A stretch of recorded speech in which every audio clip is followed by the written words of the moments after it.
पंचगंगा व कृष्णेचा अनोखा संगम, समुद्रासारखं पसरलेलं गोड उसाचं क्षेत्र आणि चोहीकडे पिकणारा हिरवागार भाजीपाला, असं म्हटलं की आठवतो तो शिरोळ तालुका। जसं इथले हिरवगार वातावरण तसेच आणि तेवढ्याच ताकदीचं इथलं राजकारण। नमस्कार, मी सुरेखा आणि आपण पाहतात तारा न्यूज।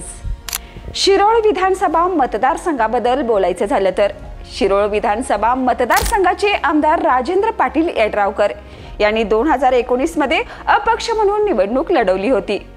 त्यानंतर मात्र त्यांनी हातात शिवबंधन बांधले। शिवसेनेत फूट पडल्यानंतर मात्र त्यांनी एकनाथ शिंदे गटाकडे जाण्याचा निर्णय घेतला। असं असलं तरी येत्या विधानसभेमध्ये ते अपक्ष म्हणून विधानसभा निवडणूक लढणार असल्याची चर्चा सर्वत्र रंगली आहे। जरी त्यांनी अपक्ष म्हणून लढणार असल्याची घोषणा केली असली तरी अतिशय जोमाने ते विधानसभा रणांगणात उतरले असून त्यांनी शिरोळ मतदारसंघात अनेक विकास कामे सुरू केली असून अनेक भागाचे दौरे करत त्यांनी कार्यकर्त्यांची संघटना मजबूत केली आहे आणि आगामी विधानसभा निवडणुकीसाठी जय्यत तयारी सुरू केली आहे। सध्या ते राजकीय आखाड्यात शड्डू ठोकून उभे आहेत।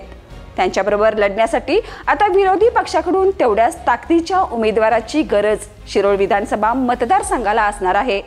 याशिवाय दत्त शिरोळ साखर कारखान्याचे चेअरमन गणपतराव पाटील यांनी राष्ट्रवादीचे सर्वेसर्वा शरद पवारांची भेट घेतल्याने ते महाविकास आघाडीकडून लढणारे एक प्रबळ दावेदार मानले जात आहेत। आमदार विनय कोरे हे जनसुराज्य पक्षाचे नेते असून अशोकराव मानेंना घेऊन येड्रावकरांची भेट घेतल्याने इथलं राजकीय वातावरण बदलण्याची चिन्हे आहेत। येड्रावकरांचा सामना महाविकास आघाडीचे नेते उल्हास पाटील व दत्त शिरोळचे गणपतराव पाटील यांच्याशी होण्याची शक्यता आहे। याच मतदारसंघामध्ये स्वाभिमानीचे अध्यक्ष राजू शेट्टीही आपला उमेदवार उतरवू शकतात।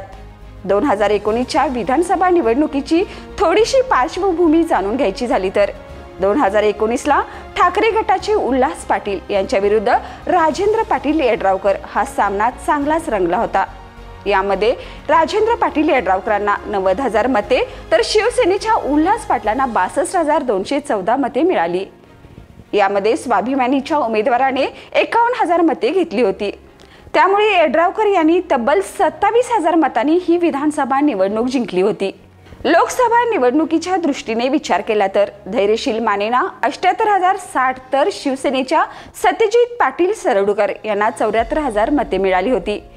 येथे एकंदरीतच विचार केला तर एकनाथ शिंदे गटाच्या शिवसेनेने बाजी मारल्याचं चित्र समोर येतंय। पण सध्या विद्यमान आमदार असलेले राजेंद्र पाटील येड्रावकर, महाविकास आघाडीचे नेते उल्हास पाटील व काँग्रेसकडून इच्छुक असणारे गणपतराव पाटील ही 3 नावे शिरोळ विधानसभा मतदारसंघातून पुढे येत असून स्वाभिमानी शेतकरी संघटनेचे राजू शेट्टी आता आपला कोणता उमेदवार मैदानात उतरवणार हे पाहणं रंजक ठरणार आहे। अशाच ताज्या बातम्यांसाठी तारा न्यूजला लाईक करा आणि सबस्क्राईब करा।